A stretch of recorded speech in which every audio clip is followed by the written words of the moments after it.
What's going on, ladies and gentlemen? Welcome back to another video. And in this video, we want to talk about the subject of riding downhill. So this subject that we got for y'all, man, is AKA flowing, right?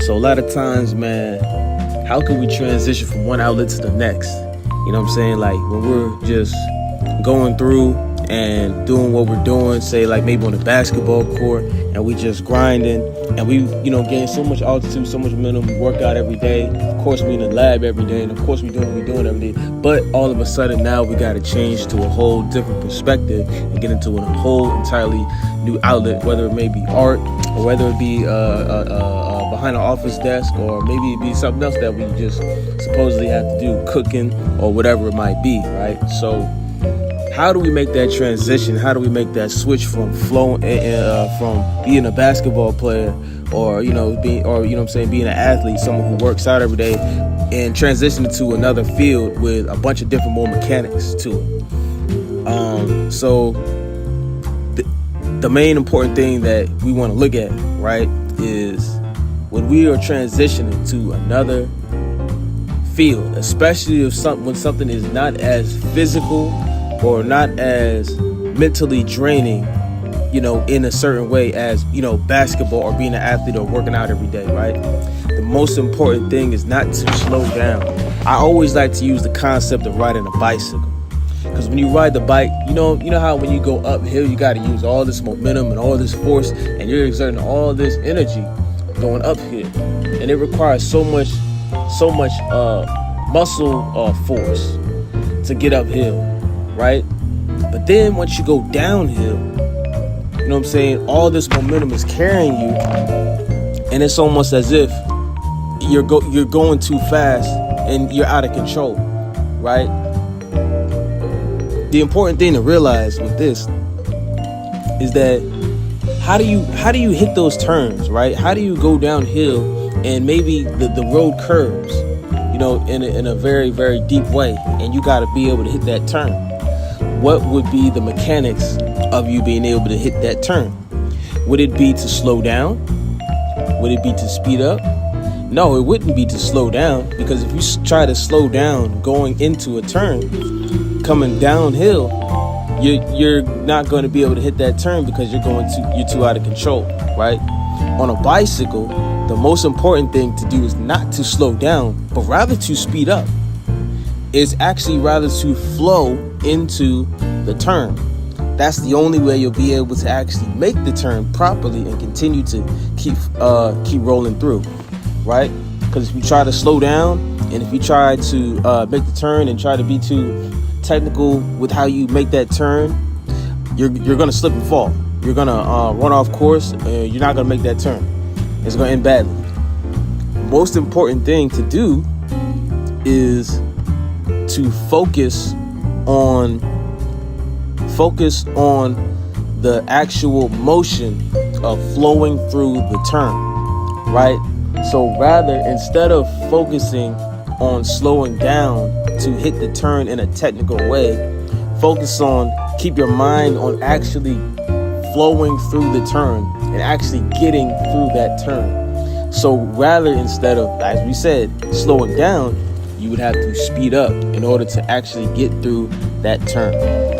All right, so now I want to bring an art concept up to y'all, right? So now we're going to talk about the size concept. I know if some of you who've been listening to me know that I've said this before. With the size concept, what it basically means is to take what you need and leave the rest. Basically what the size concept means is you want to be able to make things smaller in order for it to fit into the frame right. So as you're drawing, sometimes you have to make some things bigger and some things smaller than others in order for everything to fit into the frame correctly. So the size concept basically just means, so what is most important, what is most valuable, and what isn't as valuable, right? And let's focus on making these things bigger and putting everything into proper size, correct? So the important thing to realize in the size concept is that, especially when we talk about our lives, I mean, I know me specifically, it's when we get into specific outlets and we have things that we want to do. I know me specifically. I want to be able to create so many different things, but it requires me to fall in line with so many different outlets, right?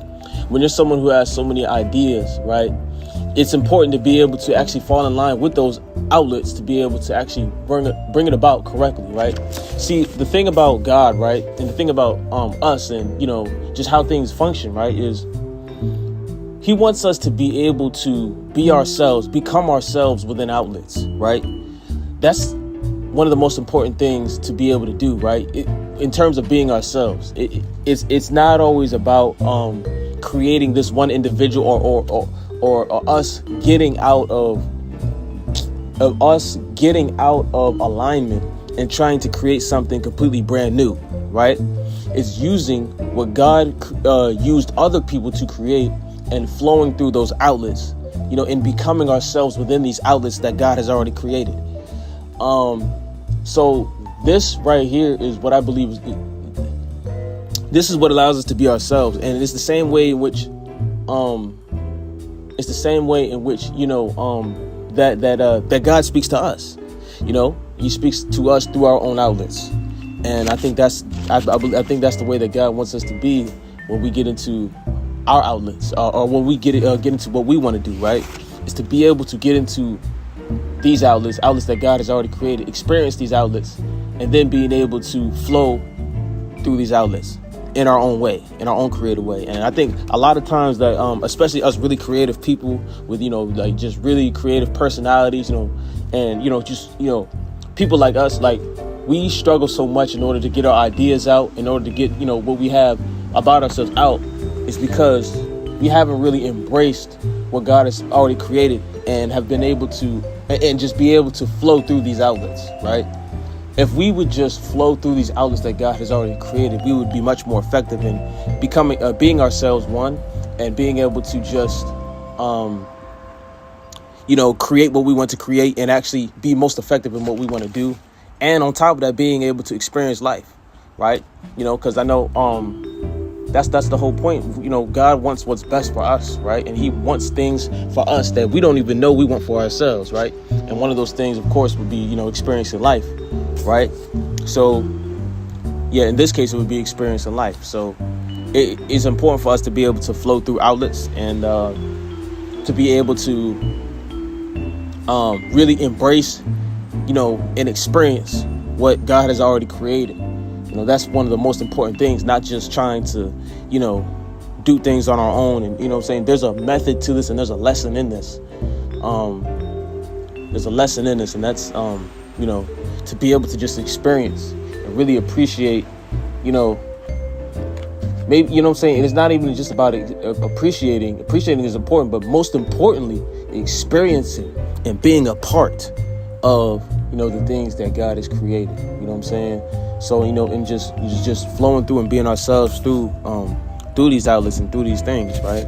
So that's the most important thing, man. Just keeping an eye on what other people have created, right? And actually just learning about these things and just, functioning that way. And then through the things that other people have created, that is the best way, and that is how we can then, be ourselves and, do what we do that way. So, I'm gonna conclude this video right here. Hopefully this video has blessed somebody. Hopefully this video has blessed y'all, man. Stay tuned. It's your boy, Deep Art. And we coming back, man, in the Deep Art Functional Academy. I will catch y'all in the next video. Peace. We out. All love.